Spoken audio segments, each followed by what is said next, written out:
Hi hello friends, എല്ലാ കൂട്ടുകാർക്കും പുതിയൊരു റിവ്യൂയിലേക്ക് സ്വാഗതം.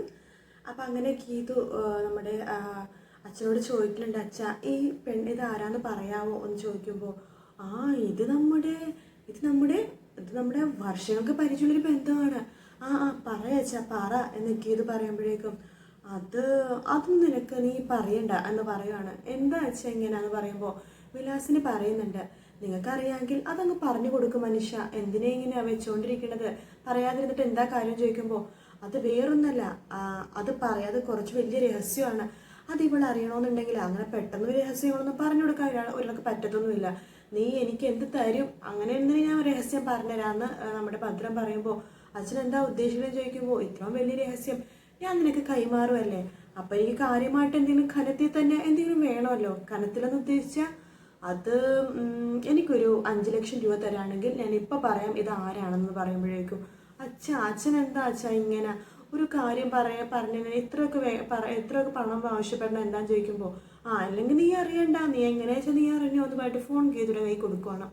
ആ സമയത്ത് വിലാസിന് പറയണം, സ്വന്തം മകളല്ലേ ചോദിക്കണത്, എന്തിനാ ഇങ്ങനെ പണമൊക്കെ ചോദിക്കുമ്പോൾ അത് എനിക്ക് എൻ്റെ ആവശ്യമാണ് വലുത് എന്നൊക്കെ പറയുകയാണ്. അതിനുശേഷം ഗീത അങ്ങോട്ട് മാറി നിൽക്കുമ്പോഴേക്കും വിലാസിന് പറയുന്നുണ്ട്, നിങ്ങൾ എന്തിനെ പൊട്ടത്തിലോളം കാണിച്ച് 5 ലക്ഷം രൂപയൊക്കെ പെട്ടെന്ന് അവൾക്ക് അങ്ങനെ ചോദിക്കാവോ, വല്ല 10,000 രൂപ 20,000 രൂപയൊക്കെ ആണെങ്കിൽ അവളിപ്പോൾ എടുത്ത് തന്നാനായിരുന്നല്ലോ എന്ന് പറയുമ്പോഴേക്കും ഭദ്രം പറഞ്ഞിട്ട് അങ്ങനെ പറഞ്ഞു കൊടുക്കാൻ പറ്റുന്ന രഹസ്യമൊന്നുമല്ല, അത് കുറച്ച് വലിയ രഹസ്യം തന്നെയാണ്, അതുകൊണ്ടാണ് അവൾക്ക് അത്രയും പണം ആവശ്യപ്പെട്ടതെന്ന് ഭദ്രം പറയുന്നുണ്ട്.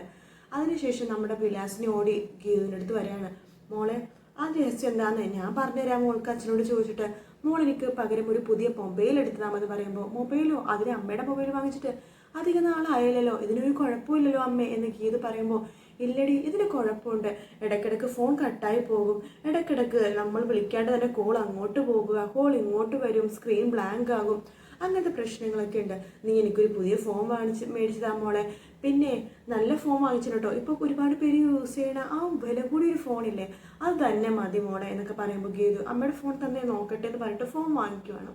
അതിനുശേഷം അതിൽ നിന്ന് ഗീതുയുടെ മൊബൈലിലേക്ക് വിളിക്കുക കേട്ടോ, അതായത് കോൾ എടുത്തിട്ട് അത് റെക്കോർഡ് ചെയ്യാനായിട്ട്. എന്നിട്ട് ഗീതുയുടെ ഫോണിലേക്ക് വിളിച്ചിട്ട് ഗീതു അമ്മയുടെ ഫോൺ നന്ന് ആലോചിക്കട്ടെ എന്നിട്ട് ഫോൺ കൊടുക്കുകയാണ്.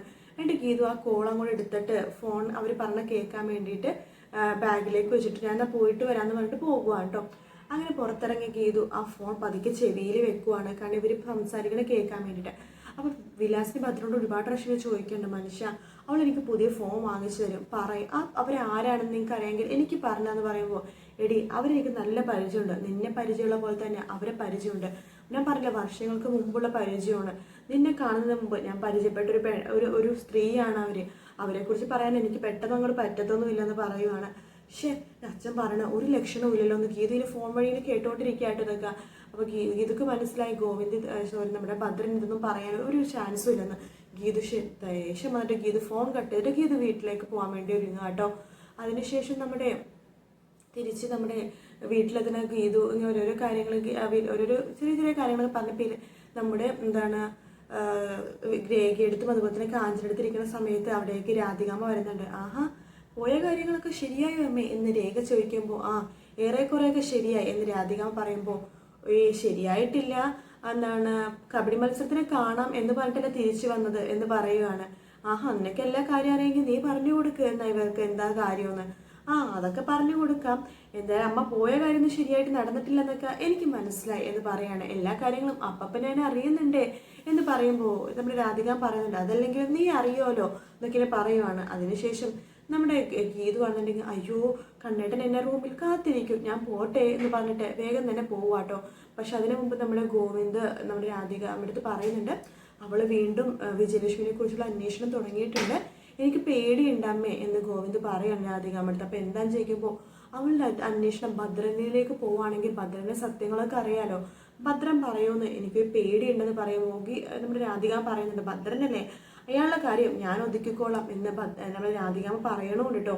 അതിനുശേഷമാണ് ഗീതു മുകളിലേക്ക് പോകണപ്പോഴേക്കും ഗോവിന്ദിന്റെ റൂമിലേക്ക് പോകുമ്പോൾ വേഗം തന്നെ രാധികാമ്മയും പോകുവാണ്, കാരണം ഇവരെന്താ ചെയ്യണമെന്ന് അറിയാൻ വേണ്ടി.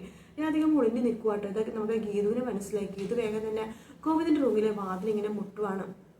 ഗോവിന്ദ് വാതിൽ തുറക്കുന്നുണ്ട്. എന്താ നീ ഇവിടെ ഓടി എന്ന് പറയുവാണ്.